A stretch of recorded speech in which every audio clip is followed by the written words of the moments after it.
একদম দর্শক স্টাইলের খোঁচা। লাজু বনলতা অনুভবের সংসার ভেঙে যাচ্ছে সেটা দেখছে, কিন্তু কার জন্য ভাঙছে সেটা দেখছে না। বনলতা যেই কারণেই চুরি করুক সেটা তো অপরাধী, সমাজ বা আইনের চোখে তার শাস্তি হওয়া উচিত। একইভাবে অনুভব লাজুর সম্পর্কটা যতই পবিত্র প্রেম বলে চালানো হোক, আসলে সেটা পরকীয়া।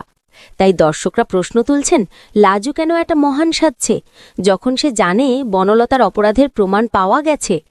লাজুর দ্বিমুখী খেলা। লাজু একদিকে অনুভবকে টেনে রাখছে, আবার অন্যদিকে নিজের স্বামী সুদেবকেও খেলাচ্ছে।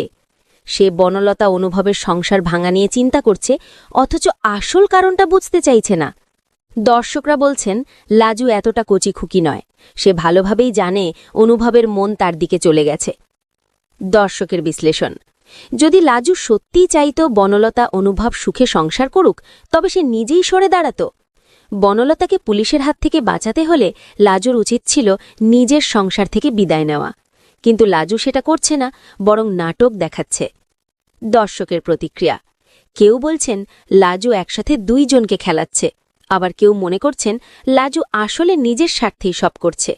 এই দ্বন্দ্বই সিরিয়ালকে আরও ভাইরাল করে তুলছে। কোণে দেখা আলো, সোম থেকে শুক্র রাত 9:30টায়, শুধুমাত্র জি বাংলায়। আর যদি চান সব আপডেট সবার আগে পেতে, তাহলে অবশ্যই আমাদের চ্যানেলটি সাবস্ক্রাইব করে নিন।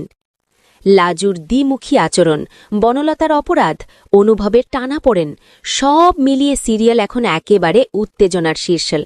দর্শকরা অপেক্ষা করছেন লাজু কি সত্যিই নিজের স্বার্থে সব করছে, নাকি কোনো বড় টুইস্ট আসছে।